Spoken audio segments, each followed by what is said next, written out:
What is going on, guys? It is Duke and welcome to another video where today we are going to be looking at an incredible arranged war between two alliances.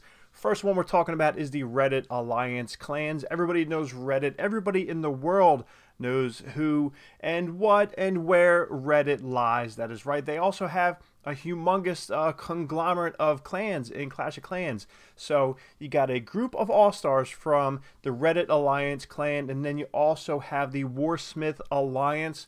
These guys are also a beastly group of clans, and they're going to be hanging out over in the forum striking. That is basically their event clan to do big wars like this. So if you guys are not part of any good clans or any good alliance of clans or any good group of league clans, these might be two people who you might want to look into checking out, maybe reaching out to. Now, they're not people, but they're big groups of clans. They have Discord channels, which I'll post down below in the description.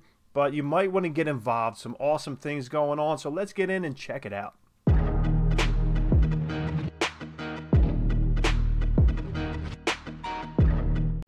Alright, we're going to jump in. We're going to be checking out 5 attacks from this war. Because the Reddit clan, because they won the war, I'm going to show 3 of their attacks. And for the Warsmith side, we're going to show off 2 of their attacks. So, first one here, Boston J is coming in with a Golem Bow Witch right here. This is going to be a great attack. Town Hall 12 on Town Hall 12.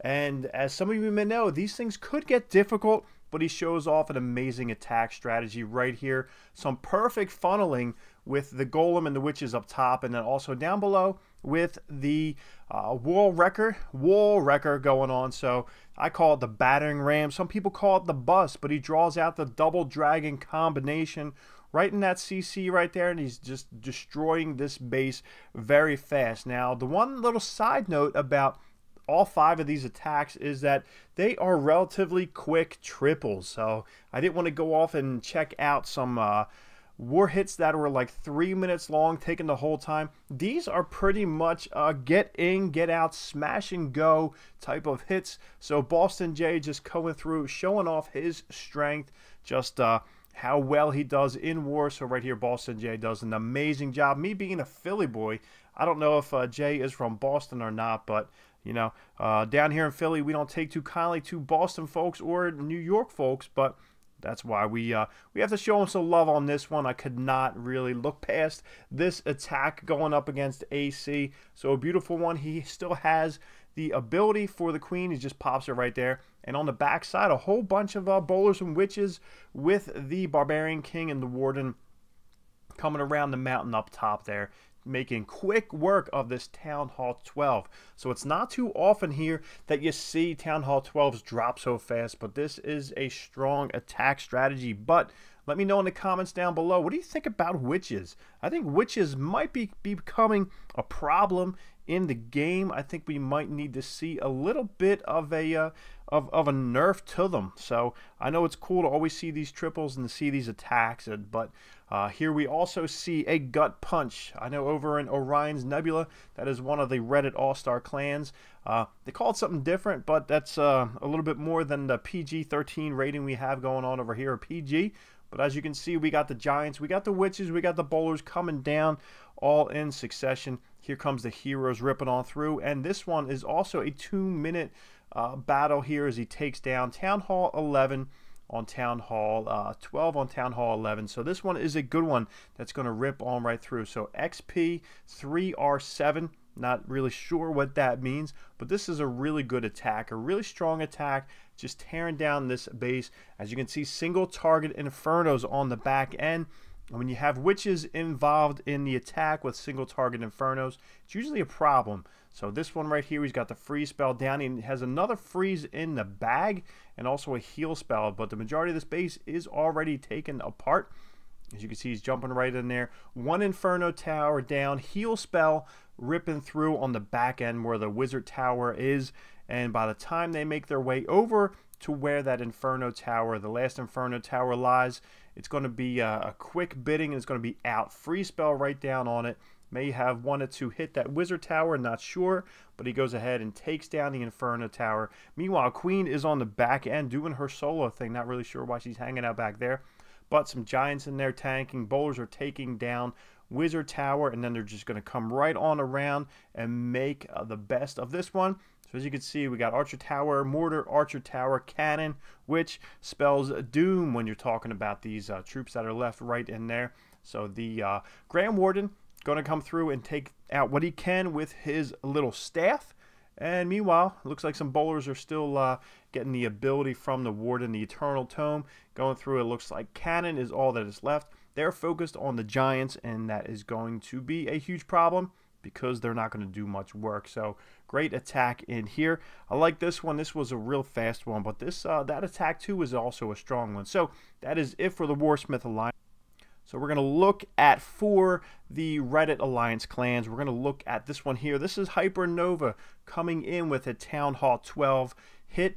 As you can see, another gut punch attack, which is super strong up top. If you're not using it, I don't know what you're doing. Another 2-minute rip here. As you can see, the wall records coming all the way across. Nice little bit of a funnel for the heroes and the bowlers to go straight up and through. All kinds of spells to play with. And this is not a weak, phony little Town Hall 12. As you can see, these wizard towers are pretty much all maxed out. Air defenses are strong. Inferno towers are strong. This is a legit base here that Hypernova is attacking and just working, putting a good job on it. So as you can see in the center of the base here in the core, it's just all kinds of carnage, damage, and meanwhile down on the right side, it is just being torn up. So looks like those bowlers are getting a little bit of a hit on that Inferno tower. And the big master Giga Tesla right in the center there is ready to rock and roll, but we're going to see how that is dealt with. But we got some bowlers on the back end there and some giants which are going to be taking some heat. And I think that Giga Tesla can, correct me if I'm wrong, target 5 at a time, 5 different troops. So, but you got the giants in there leading the way, and the bowlers are going to be able to come on through. Archer Queen's going to come in and take it out, and once that thing drops over there, it's not going to do a ton of damage because it's in a little compartment.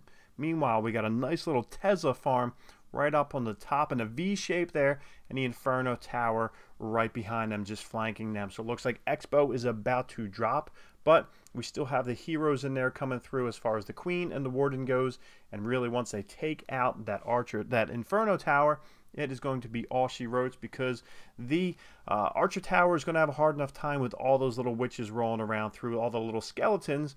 And it looks like there's maybe like 5 witches in there still going strong. So that's that is insanity.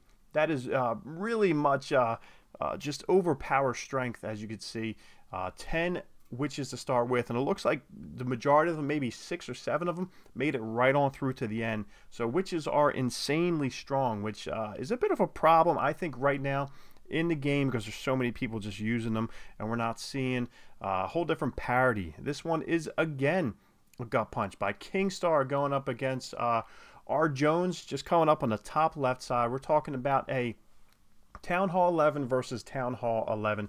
Wall Wrecker's going to break right on through. So this is really the, this is probably the attack strategy of the war. So many people throwing this down, and it's really about how you're building your base to conform against it. So I know there's a ton of great base builders out there in these communities.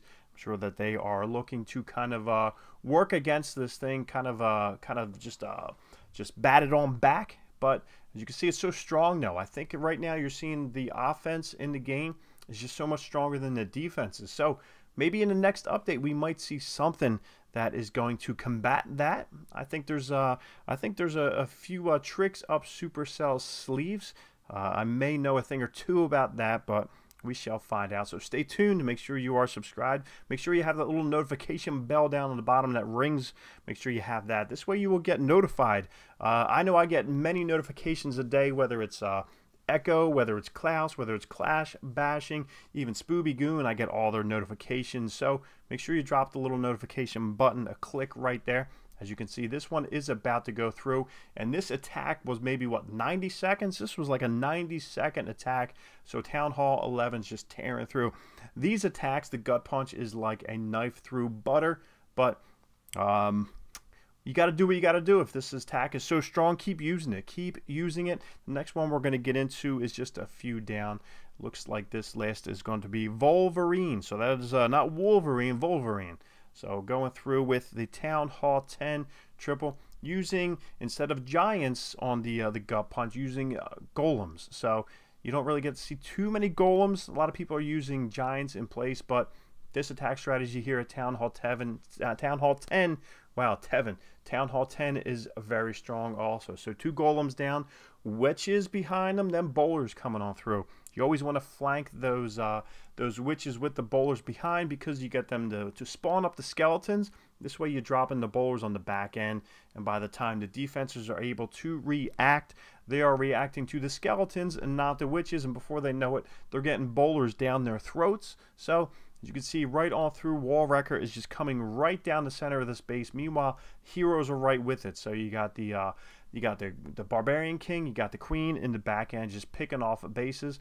And this Wall Wrecker is still alive. Looks like half of its health is gone, but almost made it all the way through, and it does make it all the way through to the other side of the base. So that is incredible. As you can see right now, there's nothing left of this base. No Inferno Towers left, no heroes left on the other side, but you have a Wizard Tower and maybe a few Archer Towers left. So incredibly strong attack. So both sides delivered some amazing hits. The Reddit Alliance came out on top, but both clans did an amazing job. Hats off to the guys who organized this. So you're talking about a bunch of clans coming together for a huge event. It's not easy to pull off as far as timing goes. Getting the word out, everybody comes in, everybody goes back out. So they did a great job organizing this event. It was live streamed on Twitch. So there were some amazing things about this one. So great job. So maybe in the future, maybe I can get in and get the information out beforehand so guys can be looking out for the streams. But like I said, amazing jobs by both sides. So many clans, so many different players. It was an awesome war for both sides. Make sure you are tuned into the channel. We will talk to you guys later.